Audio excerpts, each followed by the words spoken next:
একটা দীর্ঘ জার্নি চলচ্চিত্রে বাংলাদেশের চলচ্চিত্র থেকে নিজেকে প্রতিষ্ঠিত করা সিনেমায় কাজ করা সেখান থেকে এই সময় নায়করা যখন হচ্ছে মঞ্চে উঠে ডিগবাজি খায় এবং সেসব বিষয়গুলো খুব ভাইরাল হয়, মানুষ নেতিবাচক মন্তব্য করে বাংলাদেশের ফিল্ম ইন্ডাস্ট্রির নায়কদের নিয়ে।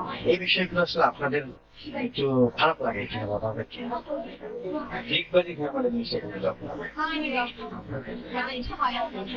সাম্প্রতিক সময়ে একজন নায়ক ডিগবাজি খেয়েছে মঞ্চে উঠে কতটা বলতে পারে যে ব্যাপারে আমি জানি না সে ব্যাপারে কথা বলাটা উচিত। কেউ যদি ব্যক্তিগতভাবে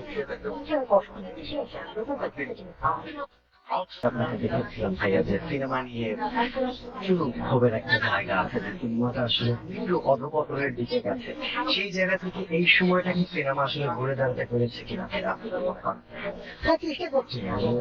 অবশ্যই চেষ্টা করছি, চেষ্টা করে যেতে হবে। এইভাবে চেষ্টা করতে থাকলে একসময় না একসময় অবশ্যই একটা সুন্দর জায়গায় যাবে। কিন্তু একবার থেমে গেলে তো হবে না। চেষ্টা চালিয়ে যেতে হবে। চেষ্টা করলে দুইটা ভুল হবে, দুইটা ঠিক হবে। এবার করতে করতে একসময় দেখবে আবার সুন্দর জায়গায় চলে আসবে। কিন্তু অস্থির হবার কিছু নেই।